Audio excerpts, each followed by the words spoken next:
This video is sponsored by Card Kingdom. You can pre-order Kaldheim there right now if you click on my referral link in the description below.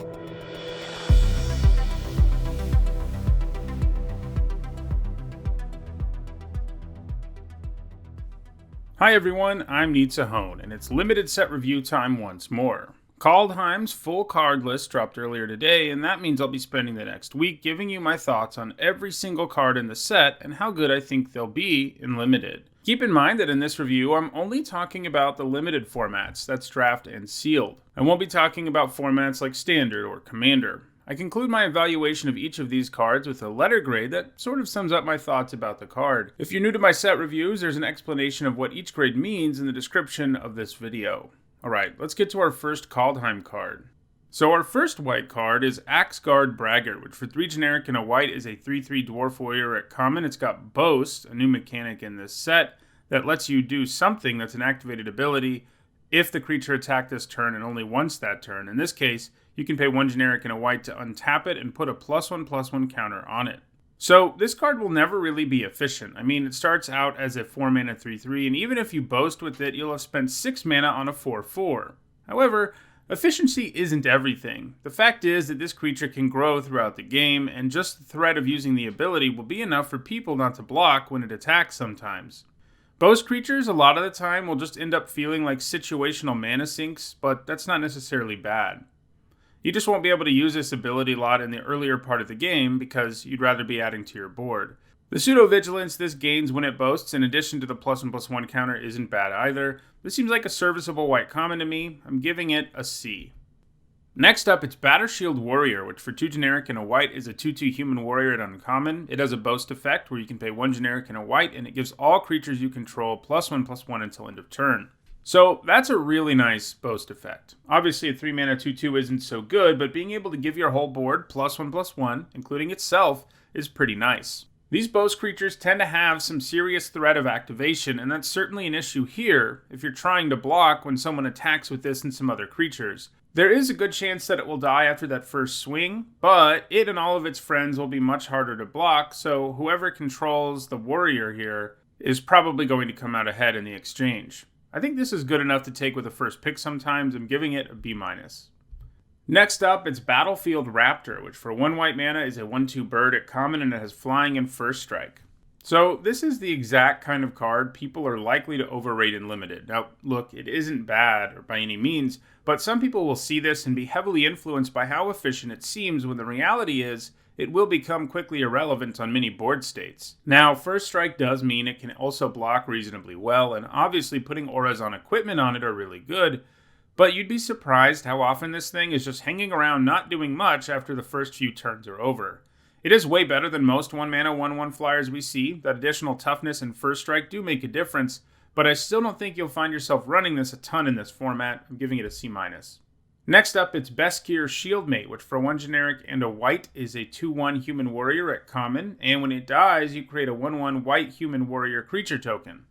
This is a solid 2-drop. A 2 mana 2/1 is far from ideal, but if you can trade with this and then get a token, you're going to feel fine about things. Not a bad deal for 2 mana, but not amazing either. Pretty textbook C. Next up, it's Bound in Gold, which for 2 generic and a white is a common enchantment aura with Enchant Permanent. An Enchanted Permanent can't attack, block, or crew vehicles, and its activated abilities can't be activated unless they're mana abilities. So here's White's usual common aura that is a premium removal spell. For 3 mana, this shuts down pretty much everything, apart from static abilities, and that's a really good deal. Keeping the creatures from even being able to crew vehicles is important too. This is likely White's best common. It just answers pretty much everything and does it efficiently. It has the downside of aura-based removal, of course, like, there are ways to get rid of it, but it is worth the risk. I'm giving this a B. Next up, it's Clarion Spirit, which for 1 generic and a white is a 2/2 creature spirit at uncommon, and whenever you cast your second spell each turn, you create a 1/1 white spirit creature token with flying. This seems like a really strong engine. Since it starts out as a 2 mana 2/2, you don't have to get that much out of it for it to feel like you're doing a good job. Even 1 token will get you there, and this will sometimes produce far more than that. Double spelling in this set is easier than it usually is, largely because of the foretell mechanic, which typically allows you to pay less mana in a single turn for spells. But even in a normal set, I would really be inclined to think of this as a B-. In a set that has Foretell and an entire archetype, black-white in particular, completely built around double spelling, it's going to be even better than that. I think this is an excellent uncommon, and I'm giving it a B. Next up, it's Code Spell Cleric, which for 1 white mana is a 1/1 human cleric at common. It has Vigilance, and when it enters the battlefield, if it was the second spell you cast this turn, put a +1/+1 counter on target creature. So, since this is 1 mana, casting it as your second spell in a turn won't be super challenging, especially, as I've already said, in a format with Foretell. I mean, in the late game it will be a little harder, like if you're in top deck mode, but in the early and mid game, it will just happen. For this to be worth it, it does need to be making that +1/+1 counter a significant chunk of the time. I don't think it will quite happen often enough for this to be a great card or anything, though. I'm giving it a C. Next up, it's Divine Gambit, which costs 2 white mana. It's an uncommon sorcery, and it says exile target artifact, creature, or permanent an opponent controls. That player may put a permanent card from their hand onto the battlefield. Well, this is kind of weird. The set has a lot of interesting things going on color pie-wise, and this is one of them. The effect of exiling a creature, artifact, or enchantment makes perfect sense in white, but the whole your opponent puts a permanent into play part doesn't really feel that white to me. More like blue, red, or green. But hey, the color pie doesn't matter in terms of the actual gameplay, but in that sense, it's also a pretty weird card. 2 mana to exile any of those 3 types of cards is great, but it letting your opponent put their best permanent in their hand into play, not so much. Now, if you're using this to deal with a super high power card, chances are good you're downgrading their board state, but you also aren't really getting a 1-for-1 out of the deal. Unless your opponent drops a land or nothing when you cast this, you're basically 2-for-1ing yourself no matter what they put into play. This seems risky at most stages of the game too, unless your opponent's hand is empty, and there's no guarantee that they get there. I don't know, the efficiency at removing something is great, but the downside here might be too much to overcome.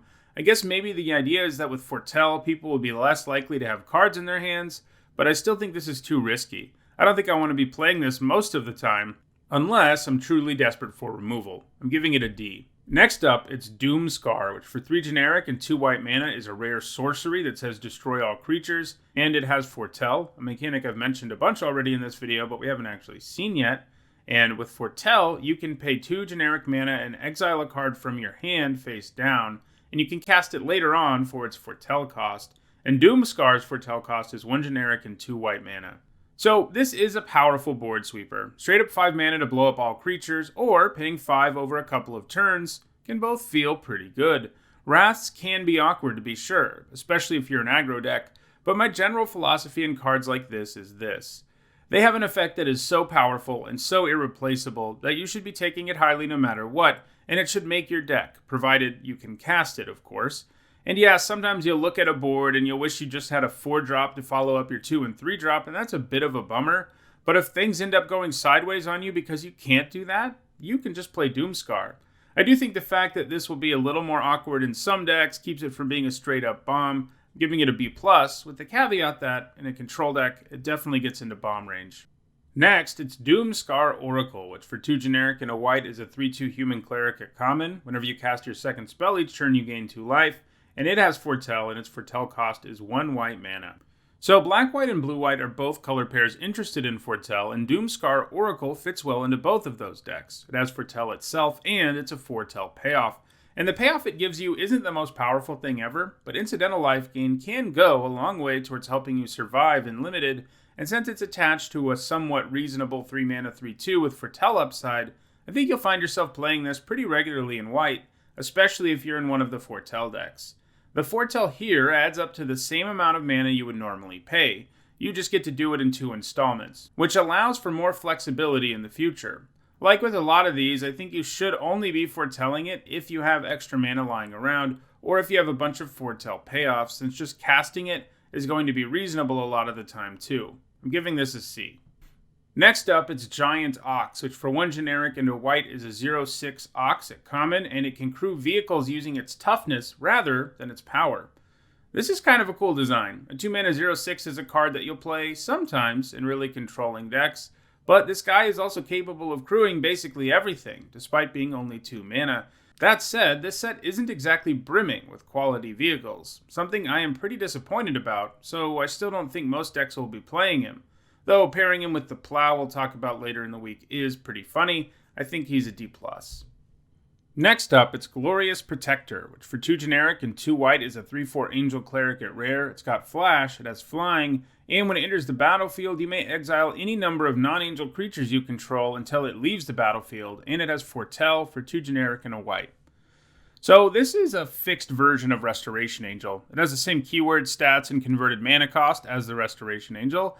Unlike that angel, though, Glorious Protector can exile multiple non-angel creatures instead of just one, and, unlike Restoration Angel, Glorious Protector doesn't blink them. They stay gone until the Protector leaves the battlefield, and while that is some significant downside, there's some upside there too. In particular, it means that if your angel dies, you get that creature back. And basically, no matter what you save with it, that means you're getting something back. Exiling creatures who have been shut down by auras will feel particularly satisfying.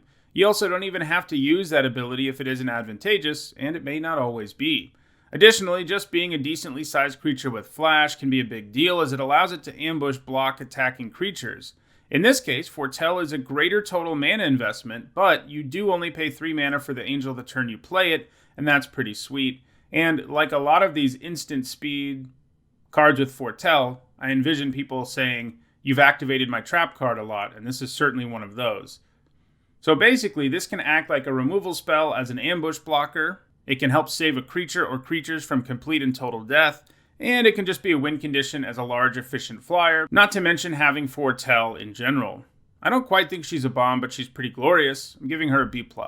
Next up, it's God's Hall Guardian, which for 5 generic and a white is a 3/6 cat at common. It has Vigilance, and it has Foretell for 3 generic and a white.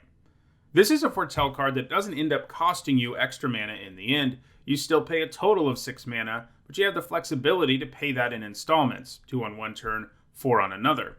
Plus, like most Foretell cards, it lets you play something ahead of curve. Getting this down on turn 4 is pretty legit.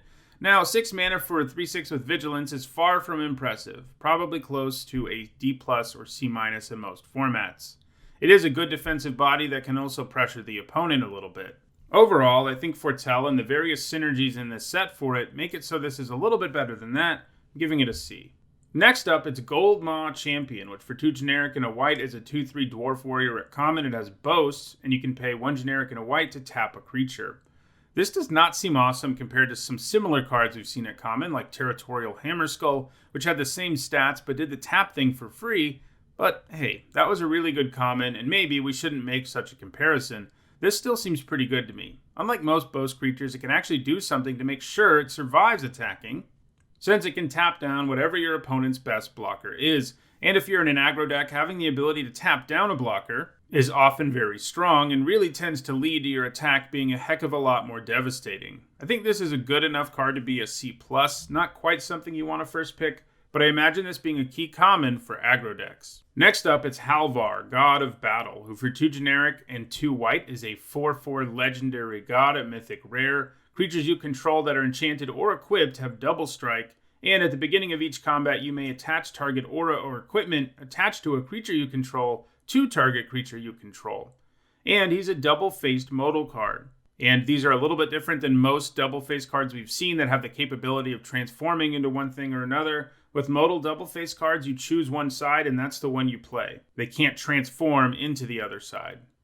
In this case, the other side of the card is an equipment, Sword of the Realms, which is 1 generic and a white, and it's a legendary artifact. Equipped creature gets +2/+0 and has Vigilance. And whenever equipped creature dies, return it to its owner's hand, and it has an equip cost of 1 generic and a white. So with this double-faced modal card, you either get a pretty good equipment or a god that will make all of your enchanted and equipped creatures have double strike, while also allowing you to move those things around for free. So, if we look at the equipment side of this, I'd say we're looking at a pretty good card. +2/+0 in Vigilance isn't the most exciting, but it isn't a terrible boost, especially because the equipped creature comes back to your hand if your opponent kills it.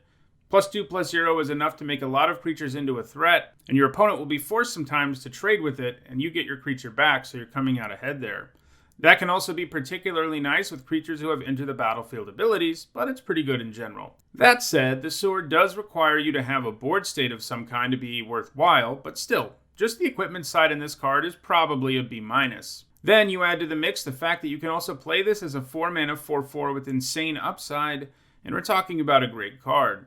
Now, obviously, the god side of the card is a little bit more build-aroundy than the equipment side, but it won't be difficult to get auras and equipment in this set, so I don't think we need to penalize it too much.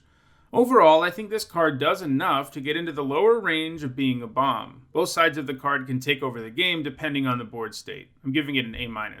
Next up, it's Invoke the Divine, which for 2 generic and a white is a common instant, and it says destroy target artifact or enchantment, you gain 4 life. Like most effects like this is mostly sideboard material. Most opponents just won't have targets for it. When they do have targets, it's pretty efficient at removing them, and the life gain is nice upside. But I'm going to say this is a D in your main deck and a C in your sideboard. Next up, it's Iron Verdict, which for 2 generic and a white is a common instant, and it deals 5 damage to target tapped creature, and it has Foretell for 1 white mana. This is another trap card with Foretell. In the past, 3 mana cards that do 5 damage to attacking creatures have been solid, and this can actually work on any tapped creature, not just attacking ones. This is better than most of the other cards like that because it has Foretell too. Being able to put this aside and use it for a single white mana later on in the game is great. And this type of effect is situational, so putting it aside for a while until you need it is going to work out pretty well. Now, I still don't quite think this is premium removal. You're still paying a total of 3 mana for the effect, and it's a pretty situational one, but it is a nice white common. I'm giving it a C+. Next up, it's Kaya's Onslaught, which for 2 generic and a white is an uncommon instant, and target creature gets +1/+1 and gains double strike until end of turn, and it has Foretell for 1 white mana. This is a pretty nice trick. 3 mana for +1/+1 and double strike is something that you'll play sometimes, and that's what this is at a base level. That type of boost makes it very likely that your creature will be able to win combat, and it can also manufacture lethal damage out of nowhere. The problem that all tricks have, though, is that you can really get blown out if your opponent can interact in response, and if you have to pay all 3 mana for this in a single turn, it also makes it harder for you to play another spell on the same turn. But by splitting this into 2 payments, you will more easily find windows where it is worth the risk, since paying a single white mana is way easier than paying 3 in 1 turn. Now, as I often say, it is still a trick, and even this one has the problems all tricks have. They're highly situational, and you are risking a blowout. That said, this is a pretty nice trick. I'm giving it a C+, which is a high rating for me to give a card like this.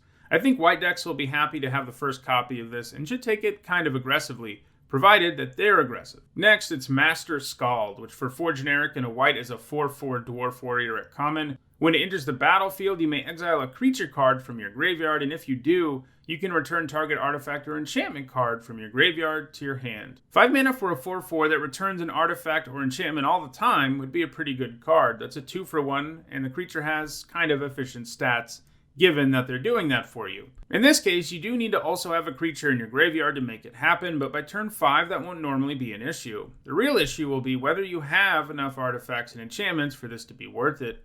It looks like that's going to be possible in pretty much every color pair, but it's also not guaranteed. If you have at least 5 cards with those permanent types, this will be worth running. I'm giving it a C. Next up, it's Rally the Ranks, which for 1 generic and a white is a rare enchantment, and when it enters the battlefield, you choose a creature type, and creatures you control of the chosen type get +1/+1. So this is basically a reprint of an old card called Shared Triumph. I think it will be pretty good, since this set does have a lot of tribal stuff going on. Now, you probably do need 7+ creatures with the same creature type before you can make it work. After all, if it isn't pumping your creatures, it's a blank card. If you have enough creatures, though, the Anthem effect it gives you will be a big deal, and because every single color pair in this set, even if it doesn't have like tribal payoffs, every single color pair in this set represents a different realm in Kaldheim, and each of those realms has a different race living on it. So you're going to end up having tribal stuff going on, even if you're not really trying, assuming you're in a specific color pair, and you probably will be. Still, I think I need to give a build-around grade here. It's probably a C in your typical deck in the format, and a B- in a deck that has enough creatures with the same type. Next up, it's Raydane, God of the Worthy, who for 2 generic and a white is a 2/3 legendary god at rare. It's got flying and vigilance. It says snow lands your opponent's control enter the battlefield tapped, and it says non-creature spells your opponents cast with converted mana cost 4 or greater cost 2 more to cast. She, like the other gods, is a double-faced modal card. The other side is Valkmira, Protector's Shield. a legendary artifact that costs 3 generic and a white. And it says, if a source an opponent controls would deal damage to you or a permanent you control, prevent 1 of that damage. And whenever you or another permanent you control becomes the target of a spell or ability an opponent controls, counter that spell or ability unless its controller pays 1. So, for most of these gods, I think you will find yourself casting both the god side and the non-god side pretty often, but with Raydane, I think in Limited you'll cast the god side a heck of a lot more often. On that side, she's a 3-mana 2/3 with flying and vigilance, and that's a great starting point in terms of efficiency. But in addition to that, she also significantly punishes your opponent. Making their snow lands intertapped and making them pay extra for big non-creature spells is good too, and those are things that are going to come up pretty often. Those two things can potentially combine to make your opponent wait a lot longer to cast their expensive non-creature spells. As I've noted, I'm less impressed with the artifact side here for Limited. 4 mana for an artifact that has a minimal impact on the board doesn't seem that good to me. It does do a good job of making your creatures harder to kill, and that's certainly nice, but I think both effects are a little bit too situational. The nice thing is, you may find yourself in a situation sometimes where a 3-mana 2/3 with flying and vigilance is less useful for your board, and in those cases, it might be nice to have an artifact that messes up your opponent's targeted spells and the damage they do. Like in the late game, when it helps you either attack or block your opponent's stuff. So, even though I think the shield is situational, it's good upside attached to a very good creature. All in all, I think that means that Raydane is something you can first pick most of the time when you see it, giving it a B. Next up, it's Resplendent Marshal, which for 1 generic and 2 white is a 3/3 Angel Warrior at Mythic Rare. It has flying, and when it enters the battlefield or dies, you can exile another creature card from your graveyard. When you do, you put a +1/+1 counter on each creature you control, other than Resplendent Marshal, that shares a creature type with the exiled card. Alright, so with Resplendent Marshal, you are starting out with a creature with great stats. A 3-mana 3/3 flyer is a B-, typically. Then it comes with a big old text box that will definitely have an impact most of the time. Now, you do need something in your graveyard to make it do its thing, and if you're just playing the Marshal on turn 3, that probably isn't happening, but it still has the reasonable turn 3 fail case of being super efficient. Once the game goes long and your board gets bigger, the ability will have more of an impact, since you'll have something in your graveyard for the Marshal to exile, and you're more likely to have creatures that share a creature type with it. Worth noting too, that even if you can't trigger it the turn it comes down, she does get to try it again when she dies, so chances are good at least one of those will do something, and sometimes it will be utterly game-ending. I mean, just paying 3 mana for a 3/3 that puts a +1/+1 counter on 2 or 3 of your creatures is a pretty good deal, and that's not a magical Christmas land scenario. I am unsure whether I want to give this Marshal straight-up bomb status. I feel the setup is challenging enough, even in a tribal set, that she's probably kept out of that level, but she's close. I'm giving her a B+. Next up, it's Revitalize, which for 1 generic and a white is a common instant. It says you gain 3 life, draw a card. This is an underwhelming reprint.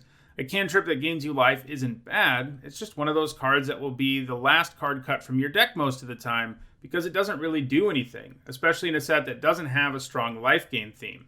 Now, it may kind of help black-white decks double spells sometimes since it's cheap, and maybe it'll draw you something else to play, but I still think I'll cut this a heck of a lot more than I'll play it. I'm giving it a D. Next up, it's Righteous Valkyrie, who for 2 generic and a white is a 2/4 Angel Cleric at rare. It has flying, and it says, whenever another Angel or Cleric enters the battlefield under your control, you gain life equal to that creature's toughness, and as long as you have at least 7 life more than your starting life total, creatures you control get +2/+2.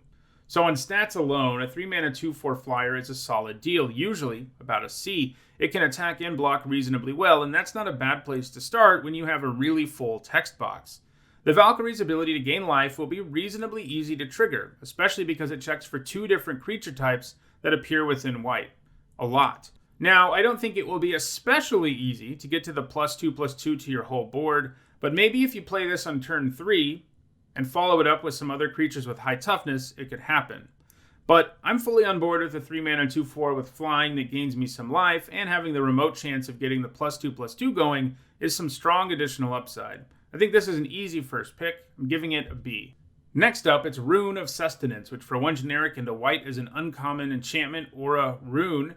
It has Enchant Permanent, and when it enters the battlefield, you draw a card. As long as Enchanted Permanent is a creature, it has lifelink, and as long as Enchanted Permanent is an equipment, it has equipped creatures have lifelink.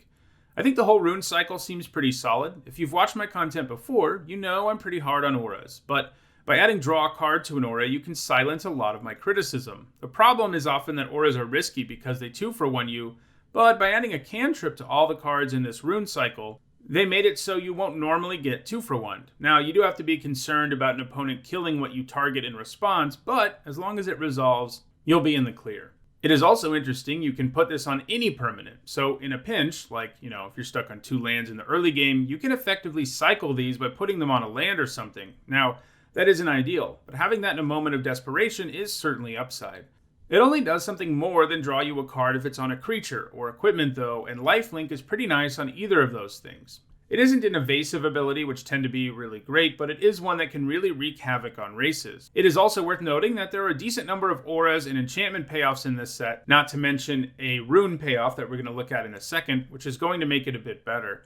I think this is a card you'll play the first copy of in most white decks. I'm giving it a C. Next up, it's Runeforged Champion, who for 2 generic and a white is a 2/3 dwarf warrior at rare. When it enters the battlefield, you may search your library and graveyard for a rune card, reveal it, and put it into your hand. If you search your library this way, shuffle it. He also says you may pay 1 generic mana rather than pay the mana cost for rune spells you cast. So if you have 0 runes in your deck, this guy is not very good. It's a 3 mana 2/3 and doesn't do anything else. However, if he's both searching you up a rune and making it easier to cast that rune, he's going to feel pretty nice. If you only have 1 rune, you might end up drawing it before you draw your champion, but he will do his thing often enough to still be worth playing with only 1 rune.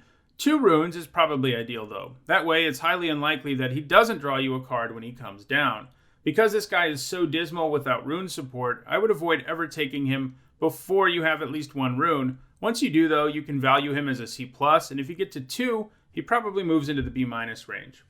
Next up, it's Search for Glory, which for 2 generic and a white is a rare snow sorcery. So snow has returned in this set. We saw the god that hates on snow. But white doesn't actually have very much snow stuff apart from this card, so we're not really going to talk about it that much today. We'll talk about snow as a mechanic a little more in the next video, because blue has a lot of snow stuff going on. Anyway, Search for Glory says, search your library for a snow permanent card, a legendary card, or a saga card. Reveal it, put it into your hand, then shuffle your library. You gain 1 life for each snow mana spent to cast this spell.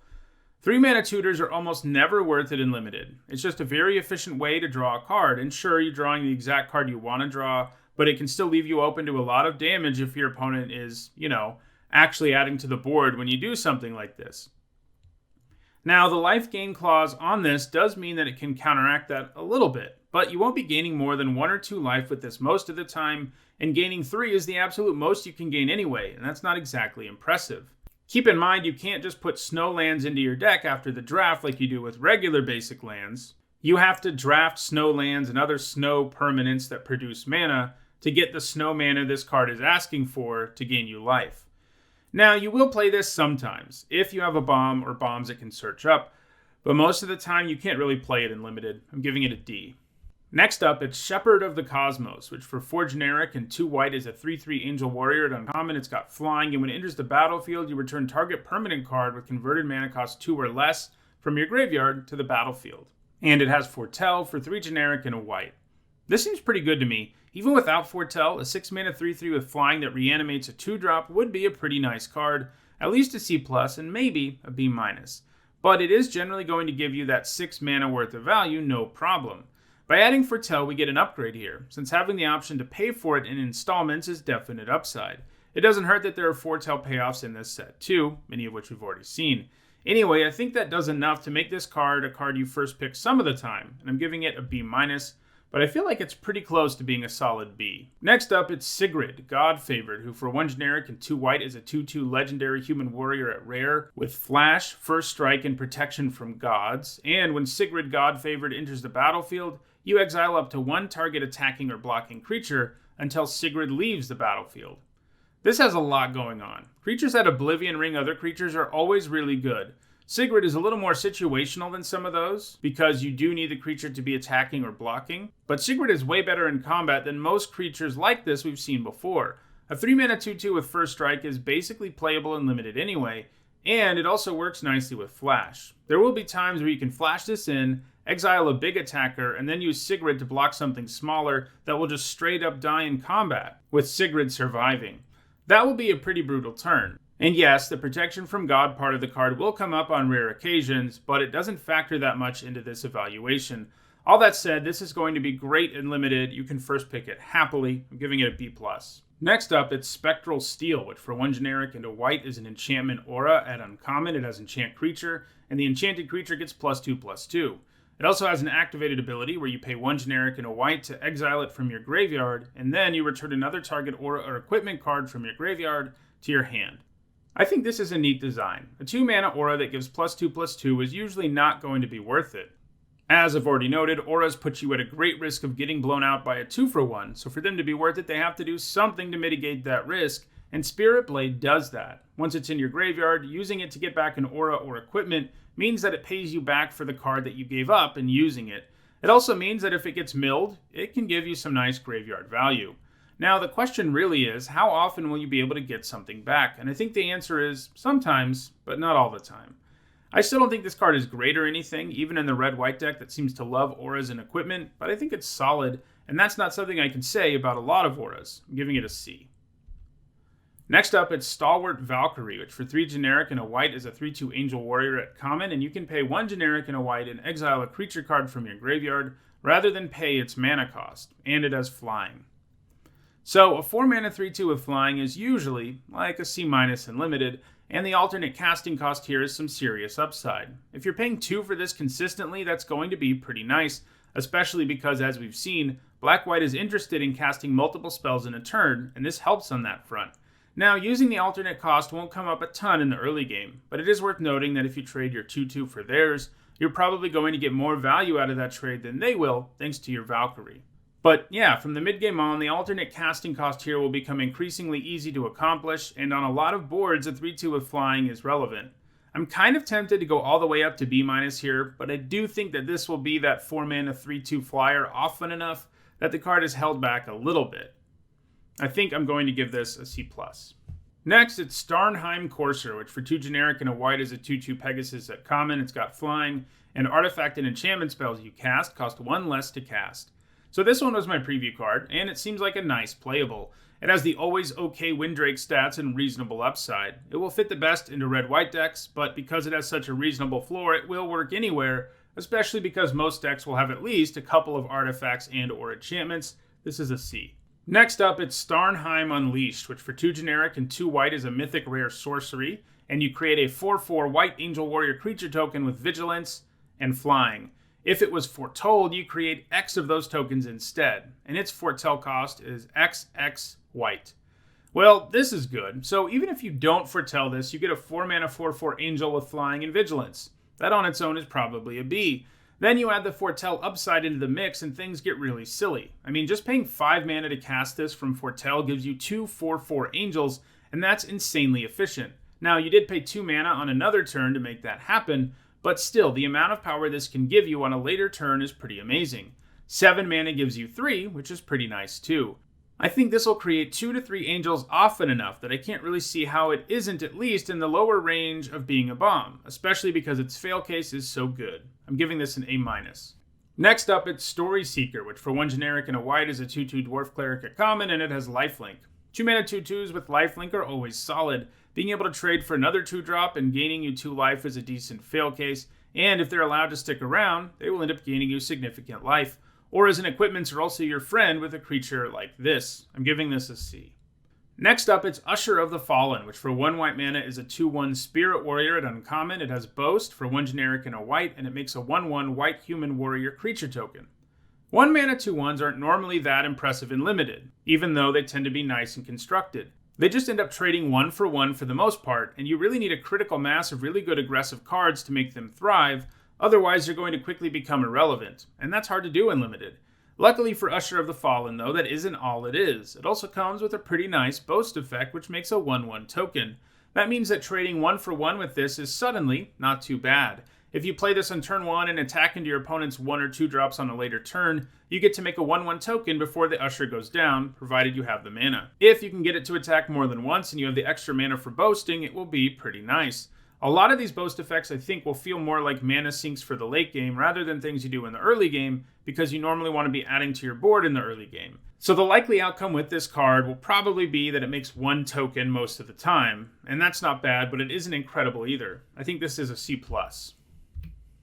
Next up, it's Valkyries Sword, which for 1 generic and a white is an artifact equipment at uncommon, and when it enters the battlefield you may pay 4 generic and a white, and if you do, you create a 4/4 white Angel Warrior creature token with flying and vigilance, and you attach Valkyries Sword to it. An equipped creature gets +2/+1, and the equip cost is 3 generic mana. So this is part of a whole cycle of equipment that lets you pay mana to make a creature for the equipment to attach to. Overall here, you pay 7 mana to get a 6/5 with flying and vigilance, which is an alright deal, though not a stellar one. But if you look at this as a 7-drop evasive creature that can end games for you with a bunch of additional upside and flexibility, it doesn't seem too bad. After all, you can play it early if you need to, though the cost of playing it and equipping it isn't very pretty. I think ideally you hold on to this until you can pay the extra mana, and then you get that large angel who happens to leave behind some equipment if she dies. It is expensive to play this, but I think it seems like pretty reasonable top curve. I think this is a C+. Next up, it's Valor of the Worthy, which for 1 white mana is a common aura. It has enchant creature. Enchanted creature gets +1/+1, and when that enchanted creature leaves the battlefield, you make a 1/1 white spirit creature token with flying. So this is another aura in the set that I think I'll end up playing a reasonable amount of the time. It's not quite as good as the other 2 auras we've looked at, but like them, it does do something for you to help mitigate against the problem of getting 2 for 1. The efficiency here is pretty nice when you look at the whole package. 1 mana for a +1/+1 aura and a 1/1 flyer if things go wrong. Neither of those things are big, but because you're only paying 1 mana for it, the stats boost and that spirit isn't too bad. I think it does just enough to make it into the aura I'll actually play sometimes territory, but just barely. I'm giving it a C-. Next up, it's Warhorn Blast, which for 4 generic and a white is a common instant, and it says creatures you control get +2/+1 until end of turn, and it has Foretell for 2 generic and a white. So mass pump spells always have some decks they'll be good in, obviously the ones that are going wide, but they're pretty bad in less aggressive decks. This one does add Foretell to the mix. This is one of the Foretell cards where the total investment is the same whether you foretell it or not, so if you have the extra mana, it will definitely be worth doing, since only paying 3 for this the turn you play it is no small thing. Still, this kind of card is always kind of a build-around. If you're in a typical deck in this format, it's probably a D. If you're an aggro deck that's good at going wide, you're going to want 1 copy of this pretty often, and maybe even 2. Even in those decks, it is situational, but the situation is easier to manufacture than it is in other decks. It's probably a C+ if that's what you're interested in. Next up, it's Wings of the Cosmos, which for 1 white mana is a common instant, and it says target creature gets +1/+3 and gains flying until end of turn. Untap it. This is an alright trick. You can use it both offensively and defensively pretty efficiently, and the fact that it grants flying might mean sometimes it will also let you sneak in for lethal in the air, but a trick is a trick. It's situational and it's risky, and it doesn't do a whole lot to make any of that less of a problem. I'm giving this a C-. Well, those are all the white cards in Kaldheim. Tomorrow, I'll be back to talk about the blue ones. If you want to buy any of these cards, keep in mind you can pre-order them at Card Kingdom. Use my referral link in the description to visit their store. If you enjoyed this video, don't forget to like it and share it so that others can enjoy it too. If you want to make sure you stay updated as the set review continues, don't forget to subscribe and turn on notifications. And if you're looking for the rest of this set review, and those videos are out by now, you should see the playlist on your screen now. Thanks for watching.